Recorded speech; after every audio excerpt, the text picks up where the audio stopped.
Well, hello lads, I welcome you all to a new video. Today we are continuing Vigilante. Let's get right into it, shall we? Eventually, our giggling subsides and Monika regains her composure. Now that's over, I think it's over time we start heading home.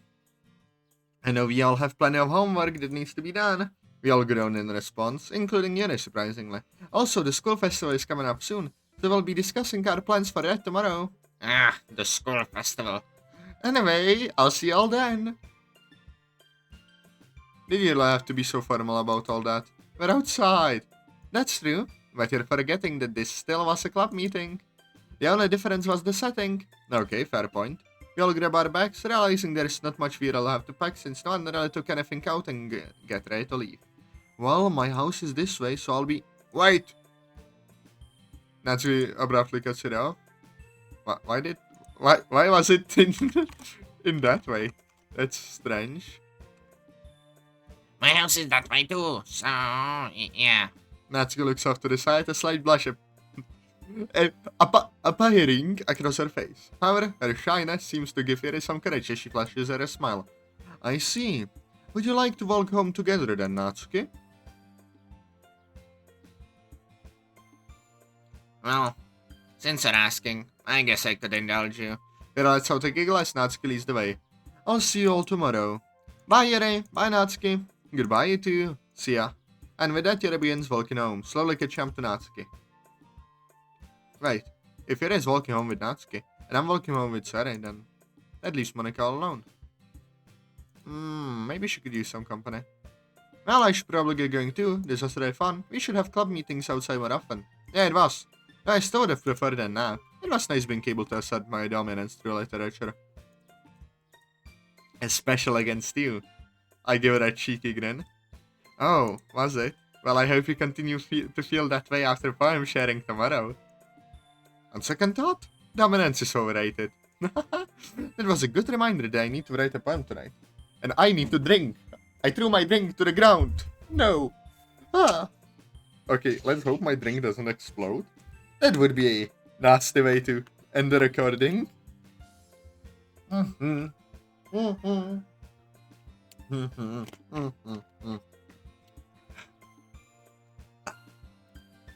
By the way, I noticed you're gonna be walking alone. Did you maybe want some company? Please say yes, please say yes. I. Ah! A sharp pain abruptly shoots through my ear as I feel a strong pull on it. Oh, no, you don't. Sorry. There's no way you're ditching me at the last minute. Also, it goes against the childhood friend treaty. I see. That definitely seems like a conundrum that needs to be discussed early. However, I find it quite hard to discuss matters such as this while someone is tugging on my ear. Sorry, reluctantly let's go. Thank you. Now, what the heck is the childhood friend treaty? It's okay, Atazoth. I always welcome alone. Oh, that's sad. that's quite sad. If anything, it's kinda nice. You should walk home with Sayori. Okay, fine. Besides, I would never intrude on something as important as the childhood friend treaty. That would be sacrilegious. See? Monika respects it. I roll my eyes before adjusting my bag. Okay, whatever. See you tomorrow, Prez. Bye, Monika. Bye. Stay safe. We will wave as we start walking in opposite directions. I have my ear, still feeling a little pain from Sayori's vice grip. You know you're not using the word treaty correctly, right? Huh? After a longer than usual walk home, we finally make it to our street. However, the walk so far has been very silent, which is very strange considering my walking partner. The only words spoken were the ones shared at the beginning of the walk. I glance over at Sayori. Last time she was this quiet, it was because of how nervous she was. This time, though, her face doesn't show any nervousness. She looks kinda sad. I look away before she notices me staring at her. I hope she's alright. Ask her. Screw hoping. Thank you. Hey, you feeling alright? Huh? Sayori jumps a little right as I say that. I guess she wasn't expecting me to say anything. Yeah, I'm fine. That was the weakest and most forced laugh I've ever heard come out of my best friend. Sorry, I know something's wrong. You can't fool me. She mumbles a response under her breath. Huh? Nothing. Unfortunately, I couldn't really make out what she said, but I doubt that matters. That, that was probably not her depression. It's the Vulcan face of the fully. What's up? She lets out a sigh. I'm sorry. For what?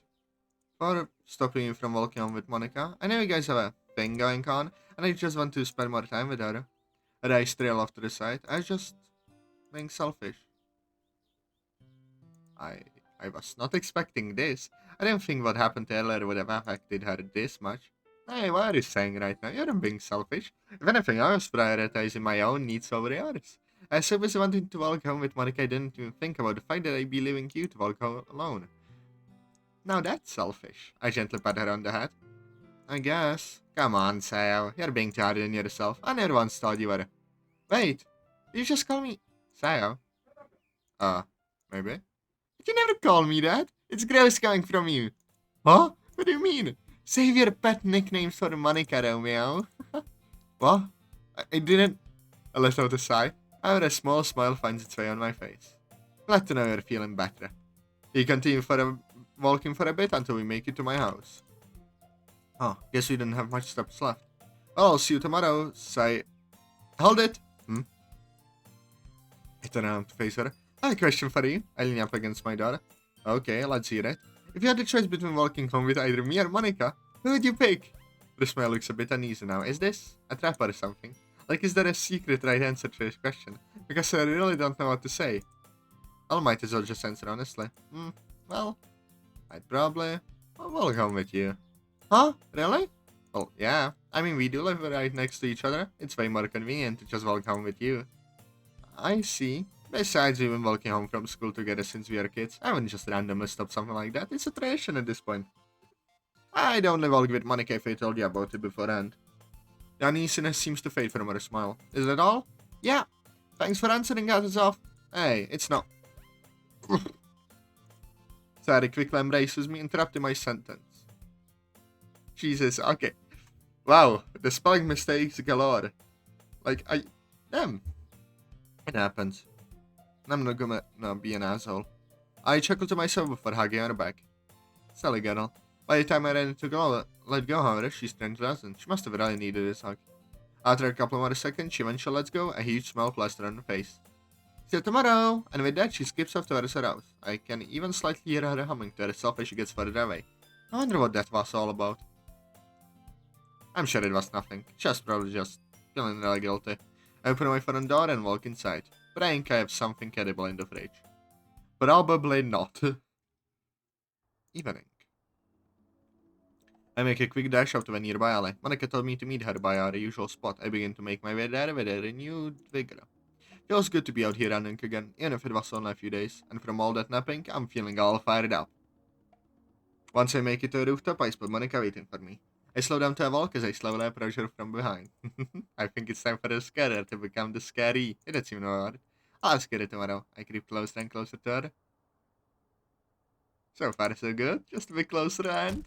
Yeah. Where I can reach her, she quickly turns around and kicks my legs out from underneath me, causing me to fall over. Nice try, but I heard you coming from a mile away. Damn it. I thought I had you for once. Keep practicing. You'll get me someday. Well, at least you've been supportive about it. She helps me stand up as we walk towards the edge of the roof. So, do you have any kind of plan tonight, or are you just doing a typical patrol? I didn't see or hear anything on the way, so it should just be a normal patrol. However, considering what happened a few nights ago, make sure you watch your back. We definitely made our presence known to them by now. There's a decent chance that they're on the hunt for us. Gotcha. She wears a look of determination as she jumps off the roof. I chase after her, trying to stick close. We've been patrolling for a while now, and still haven't found anything. It's starting to freak me out a bit at how quiet it is tonight. Usually we're able to find something by now. I wonder if... That didn't sound good. As if right on cue, we hear what sounds like a car crashing. Let's go check it out. We have made our way to the source of the sound. I hope the passengers are okay. Depends on who they are. If they are criminals, I do not care. We eventually make it to a rooftop nearby, overlooking the scene. A car crashed into the wall of one of the abandoned buildings. Someone close to the rubble, we see two men facing another man. Though the man on his own is a lot bigger than the other two guys. Hey man, what's getting into you? I don't think you can hear us. The big guy attempts to swing and punch at one of them, but they did just in time. Is this because of the stuff that he took earlier? What? I thought it was safe to take. Save my ass. What the hell is the point in taking it if he's just gonna turn on us? The stuff he took? What are you talking about? We see him dodge again, which allows us to take a look at the battered man's face. I presume, yes. His eyes are yellow. I hear Monika gasp. There's another one! I had a feeling that'd be, but actually seeing it with my own eyes. I look over at Monika, who seems to be slightly timid. Monika, you're coming down with me, right? She stays silent. I do not blame her, Afira. Yeah, I'm with you. We both quickly jump off the roof, our masks forming back onto our faces. Hey, is that those wannabe heroes they are telling us about? Yeah, I think it is. Hey, you two, we got a monster that needs handling. Come on, let's get out of here. The two cowboys run away, leaving us with their crazed friend. Once he sees us, he lets out a deep growl. He's either a really good actor, or he's actually been turned into some sort of monster. The man bolts towards me, holding his arms out in front of him. Dodge. Lucky I'm able to dodge right in the nick of time. I feel like I'm dealing with a bull. I see Monika go in with her dagger, and stab him straight in the back. Right as he's about to turn around, I go in for a punch at him and square in the face. He stumbles a bit, before swiftly swinging his fist towards me, knocking me over. Jeez, this guy's it's like a truck. He's acting so crazy. The other yellow guys don't act like this. He turns towards Monika, gritting his teeth. Bean, look out! He attempts to dodge him, but fails to do so, getting knocked down as well. Knife! Upon standing up, I ready my knife and begin rushing at him. Alright, as I get close to him, he backhands me. Attempt to retaliate, but I'm stopped by him grabbing my jacket, picking me up in the process. I try with all my strength to pry him off me, but to no avail. He then tosses me a few feet away from the fight, my body skidding across the door. Okay, this is really starting to hurt. Are we seriously still too weak to fight these guys? I can see him getting ready to charge at Monika, who has already stood back up. Come on, Atazoth, you have to help her. I try my best to stand up. Joker, stay there! Huh? I look over at Monika, who takes out her handgun. I can take him. What? Does she realize what she's saying? Are you nuts? There is no way you can handle this. Just stay put, I mean it. What does she think she's going to accomplish? She shoots at the man and hits him in the shoulder. Sadly, it's not enough to take him down. However, it is enough to enrage him, and she lets out a loud growl toward Monika. I can see the fear enter her eyes when she realizes how little damage the bullet did. Before she can take another shot, he immediately rushes her, hitting her again. She falls to the ground as the man steps on her back, pinning her there. Ah! No! I watch him press his foot hard into her back while glaring at her.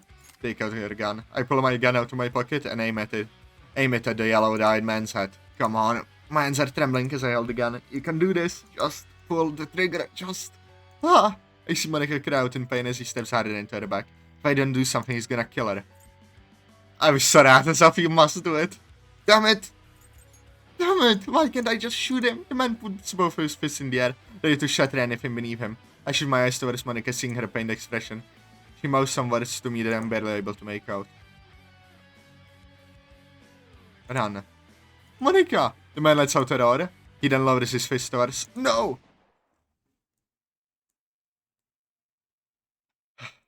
I'm sorry, Atazoth, that you were forced to do this. I watch as the bullet flies directly into the man's skull. He falls onto the ground, his body going limp.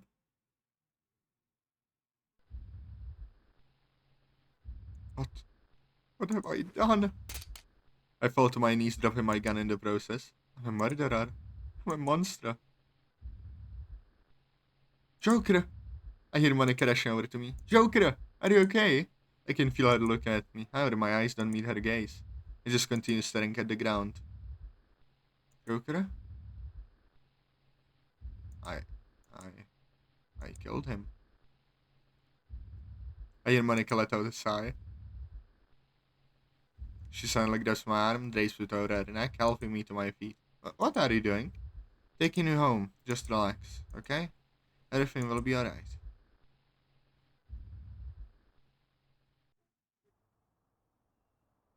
Okay. Monika starts walking home, dragging me along with her. Eventually my eyelids begin feeling very heavy. It's getting really hard to keep them.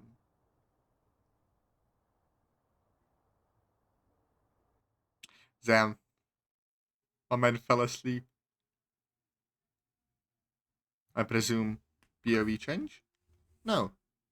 No POV change. Surprising. Huh? Where am I? I slowly wake up and find myself in a room that I don't recognize. Must have passed out while Monika was carrying me. Whose bed is this? My eyes began inspecting the room until I eventually noticed Monika sitting on the ground facing the television. Hey! She slowly faces towards me when she hears my voice. Oh, you're awake! She grabs the remote and turns off the TV. Yeah. How are you feeling? Alright, I guess. She gets up and sits on the end of the bed. I wanted to thank you for saving me back there. Things could have gotten pretty bad if you didn't. Kill him? Her expression drops as I interrupt her. Ah, again, the see-through pants. Yeah. The room stays silent for a moment. I'm glad I was able to save you, but I can't be proud of what I did. Atazoth, you remember what we talked about, don't you? There wasn't anything else we could have done. You don't know that. There could have been another way. I only did that out of desperation. What if it wasn't the right option? Atazoth, you're being too hard on yourself. In my eyes, you made the right choice. Why? Are you just so okay with this? Are you not freaked out or upset or scared? These are the types of things that will burden us for the rest of our lives. This is something that normal high schoolers never have to deal with, yet here we are. Not to mention that I spent this past week questioning my own morality, constantly arguing with myself whether it's right or wrong to do something like this, and now I finally did it. I killed someone. What kind of hero does that, huh? One that's willing to do anything he can to protect the things he cares about. I look her dead in the eyes as she glares back at me. Furthermore, it's very bold to assume that I'm okay with doing things like this, when in reality that's far from the truth. Every time I'm put into this situation, every time I first end someone's life, I'm terrified. What? That, that can't be true. Back at the cabin when you saved me, I swear a face didn't bother you at all. That's what I wanted you to see, huh? It did bother me. It always bothers me. I just pretend it doesn't. I put on a brave face for those around me, something I've done many times before. I try my best to keep my composure and not let it get to me. Most of the time it works. But sometimes it becomes too much. I've thought about all the times that I've had to kill, and every time I do,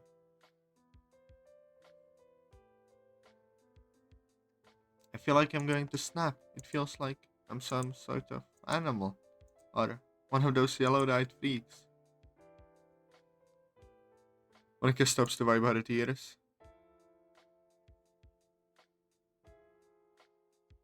But eventually, I get over it, because I know dwelling on it for long isn't going to get me anywhere. It's only going to make me feel worse. How many times did you? 4. And each time was a sequel as terrible as the last. I can feel myself starting to get choked up. I, I see. I make an attempt to hold my tears back. However, Monika seems to notice this, so she silently embraces me. It's okay, Atazoth. Just let it out. Those words are all that was needed to break the dam. Soon my tears begin to fall as I rest my head on Monika's shoulder. Atazoth, please remember, you'll never walk this path alone. No matter what happens, I will always be by your side. I promise. I feel Monika trembling when she says this. Embrace her back, let a comforting silence overtake us.